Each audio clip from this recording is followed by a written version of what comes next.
Hello students, welcome to my channel. आज हम इस वीडियो में इंग्लिश पेडागोगी कुछ एमसीक्यू डिस्कस करने वाले हैं, जो कि सीटेट एग्ज़ाम के लिए बहुत ही ज़्यादा इंपॉर्टेंट क्लास रहेगी, जो कि सितंबर महीने में होने वाला है सीटेट एग्ज़ाम।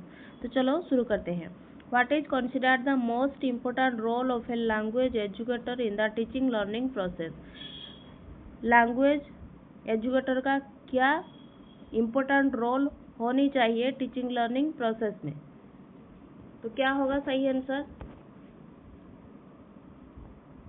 एक जो लैंग्वेज टीचर होते हैं उनका सबसे इम्पोर्टेंट काम क्या होता है? इम्पोर्टेंट काम होता है कि जो लर्नर्स है उनकी जो भी कम्युनिकेशन नीड को समझना, उनको क्या ज़रूरत है वो समझना। स्टूडेंट्स को लैंग्वेज सिर्फ ग्रामर या थ्योरी के लिए नहीं, बल्कि जो रियल लाइफ सिचुएशन है, रियल लाइफ कम्युनिकेशन के लिए सीखते हैं। वो जब टीचर स्टूडेंट्स की ज़रूरत समझता है तब वो बेटर टीचिंग मेथड और एक्टिविटीज चूज कर पाता है। तो जब स्टूडेंट्स का क्या नीड है वो मालूम चल जाएगा तो लैंग्वेज टीचर को आसानी हो जाएगा स्टूडेंट्स को पढ़ाने में। तो सही आंसर क्या होगा? पहला ऑप्शन दिया गया है dividing students according to their proficiency level. जो भी उनका, तो अगर हम स्टूडेंट्स का जो भी नीड है उसके अकॉर्डिंग डिवाइड कर देंगे तो ये यूजफुल है, लेकिन जो टीचर है उनका मेन रेस्पॉन्सिबिलिटी नहीं है, ये सिर्फ क्लासरूम का मैनेजमेंट का पार्ट होगा। तो ये तो गलत हो जाएगा। टीचर का मेन रोल पूछा है, तो ऑप्शन बी दिया है understanding the communication requirement of learners. अभी हमने यही सोचा कि जब टीचर का जो भी रिक्वायरमेंट है उसके हिसाब से समझना। तो सही आंसर ऑप्शन बी होगा। The 3 language formula in India education system was mainly introduced to encourage which of the following? कौन सा? जो 3 लैंग्वेज फॉर्मूला का मेन पर्पज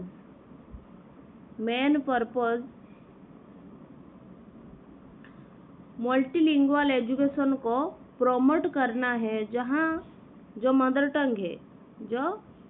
टंग है या रीजनल लैंग्वेज को भी इम्पोर्टेंस दी जाती है। इसे क्या होता है ना, स्टूडेंट्स अलग अलग लैंग्वेजेस सीख पाते हैं और नेशनल यूनिटी और कल्चरल जो अंडरस्टैंडिंग उनमें बढ़ती है। तो सही आंसर होगा learning through multi languages with importance to the mother टंग।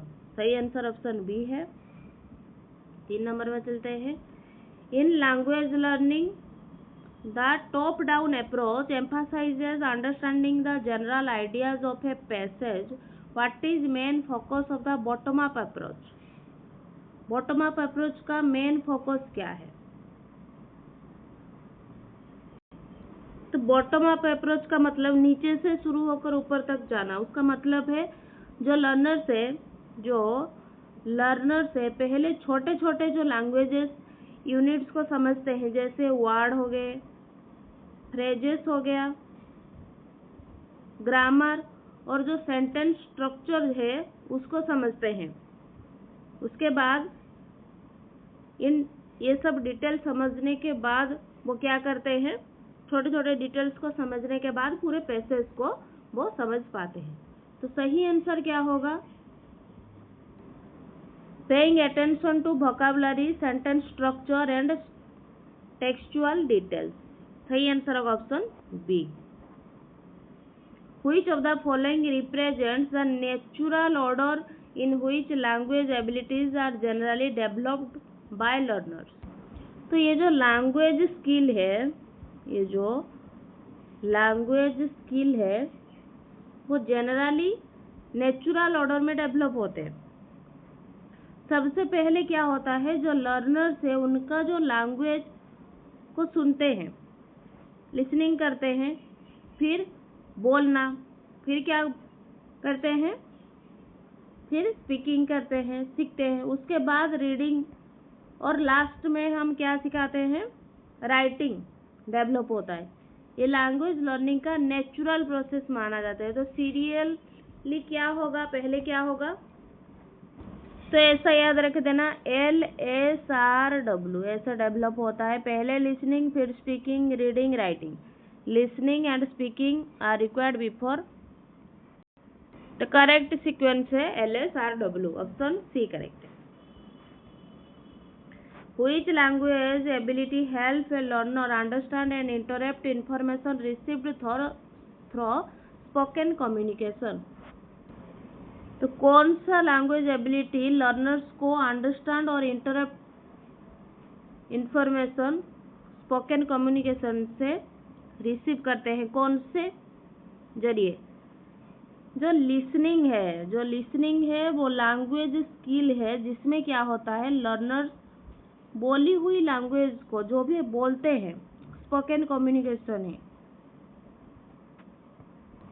समझता है, क्या करते हैं, समझता है।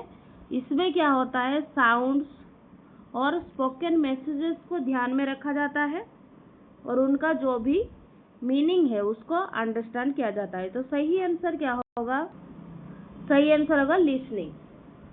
जब सुनते हैं, अच्छे से अगर सुनेंगे तभी तो कम्युनिकेट अच्छे से हो पाता है।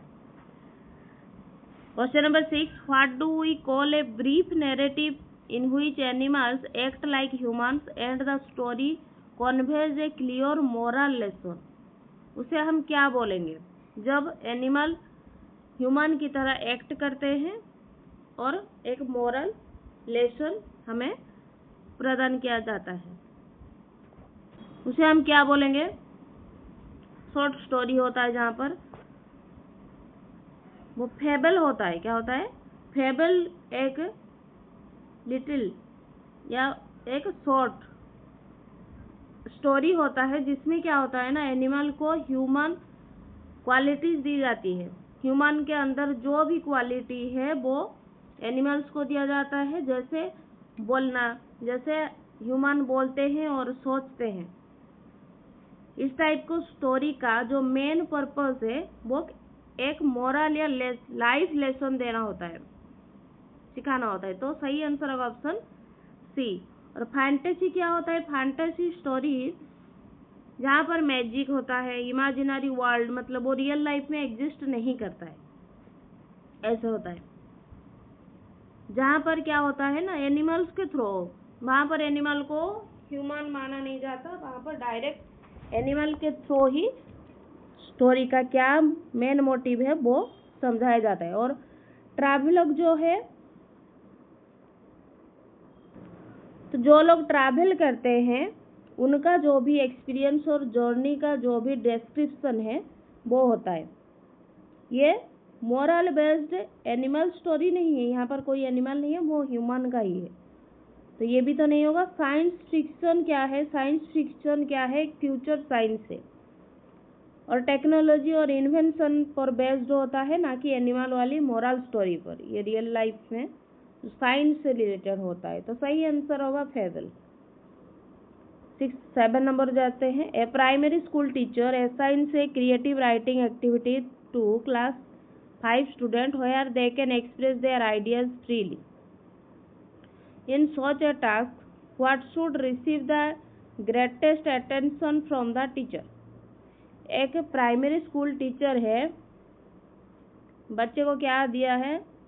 क्रिएटिव राइटिंग एक्टिविटीज दिया है कि उनका जो भी आइडिया है वो फ्रीली एक्सप्रेस कर सके। तो ये टास्क जो है, what should receive the greatest attention from the teacher, क्या टीचर से रिसीव होता है ग्रेटेस्ट अटेंशन? तो ये जो फ्री लिखने का आइडिया है, फ्रीली एक्सप्रेस करने का जो भी आइडिया है, वो स्टूडेंट्स क्या करेंगे? बिना डरे हुए उनके जो भी आइडिया है वो एक्सप्रेस करने के लिए एनकरेज किया जाता है उनको फ्री राइटिंग एक्टिविटीज़ में। इसलिए टीचर को ग्रामर मिस्टेक से ज़्यादा फ्लुएंसी और आइडिया एक्सप्रेशन पर फोकस करना चाहिए।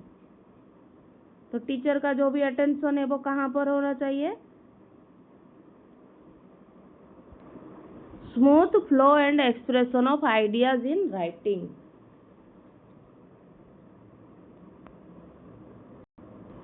अगर क्वेश्चन ऑप्शन ए में देखेंगे, correctness and grammatical perfection of the idea में क्या होता है? अगर फ्री राइटिंग में ग्रामर और एक्यूरेसी पर ज़्यादा ध्यान दिया जाएगा तो स्टूडेंट्स का कॉन्फिडेंस और क्रिएटिविटी क्या हो जाएगा? बाधा लगेगा, तो क्रिएटिविटी कम हो सकती है, तो ये नहीं होगा। और equal attention to neat hand writing and grammar. Hand writing और ग्रामर इम्पोर्टेंट है, लेकिन जब फ्री राइटिंग एक्टिविटीज हो रहा है वहाँ पर मेन फोकस नहीं है ये। और ऑप्शन जो डी है, improvement of the learners hand writing style. Free writing का मेन पर्पज आइडिया एक्सप्रेशन और राइटिंग कॉन्फिडेंस डेवलप करना होता है, हैंड राइटिंग इम्प्रूव करना नहीं। तो सही आंसर होगा smooth flow expression of idea in writing. जो भी उनको सोच रहे हैं वो लिखना, उसको एक्सप्रेस करना। Which method of teaching grammar is mainly based on the idea that language learning happens through understanding and applying grammar rules? कौन सा मेथड है जो कि बेस्ड है? लैंग्वेज कब सीखी जाती है? अंडरस्टैंडिंग और ग्रामेटिकल रूल अप्लाई करके। तो सही आंसर क्या होगा? कौन से मेथड में ये होता है? तो जो डिडक्टिव मेथड है उसमें पहले हम क्या करते हैं, ग्रामर का जो रूल है, ग्रामर का रूल उसको एक्सप्लेन किया जाता है और उसके बाद एग्जाम्पल्स और एक्सरसाइज कराई जाती है। ये अप्रोच क्या मानता है कि लैंग्वेज लर्निंग जो है वो मेनली रूल्स को समझाना और अप्लाई करने से ही होता है। तो सही आंसर होगा ऑप्शन सी। ऑप्शन ए जो है, जो कम्युनिकेटिव अप्रोच है उसका जो फोकस है वो रियल लाइफ कम्युनिकेशन और प्रैक्टिकल लैंग्वेज यूज पर होता है, ग्रामर रूल्स पर नहीं होता ये। और जो इंडक्टिव मेथड है वो स्टूडेंट्स पहले उन्हें एग्जाम्पल देखते हैं और बाद में खुद ग्रामर रूल्स को आइडेंटिफाई करते हैं। तो ये एग्जाम्पल टू रूल, ये रूल टू एग्जाम्पल डिडक्टिव। तो सही आंसर इसलिए सी होगा। और जो ग्रामर ट्रांसलेशन मेथड है वहाँ पर ग्रामर और ट्रांसलेशन दोनों पर फोकस होता है, ये सिर्फ रूल्स लर्निंग पर बेस्ड अप्रोच नहीं है। तो सही आंसर ऑप्शन सी है। 9 नंबर पे जाते हैं। Teacher wants to apply the total physical response TPR technique while teaching young children. Which classroom practice would best reflect the use of this method? तो जो TPR मेथड है, वो जो TPR method है उसमें जो लैंग्वेज लर्निंग को physical action और बॉडी मूवमेंट के साथ क्या करता है, जोड़ा जाता है। स्टूडेंट्स इंस्ट्रक्शन को एक्शन करके रेस्पॉन्ड करते हैं और ये जो मेथड है ये स्पेशली जो यंग लर्नर्स है उनके लिए बहुत ही इफेक्टिव और बहुत ही इंटरेस्टिंग होता है। तो सही आंसर होगा planning activities that involves physical movement and action based response. Physical लगता है वहाँ पर। Features such as pronunciation, stress patterns, rhythms and intonation are mainly associated with which language ability?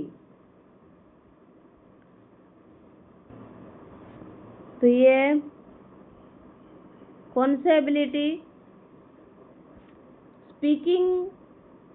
Speaking skill जो है वो मेनली जो language है उसको ओरली एक्सप्रेस किया जाता है, वहाँ पर बोलना पड़ता है सिर्फ। इसमें प्रोनाउंसिएशन, स्ट्रेस और रिदम और इंटोनेशन बहुत ही इम्पोर्टेंट है। ये माइक्रो स्किल्स स्पोकन कम्युनिकेशन को जो क्लियर और इफेक्टिव बनाते हैं। तो सही आंसर होगा स्पीकिंग में हम pronunciation, stress pattern, rhythm and intonation for mainly associate होता है स्पीकिंग। तो यहाँ पर हमने टोटल 10 क्वेश्चन डिस्कस किया है। आपके 10 में से कितना करेक्ट हो रहा है मुझे कमेंट बॉक्स में ज़रूर बताना, और अगर वीडियो पसंद आ रही है तो लाइक शेयर सब्सक्राइब जरूर करना। Thank you students, keep studying.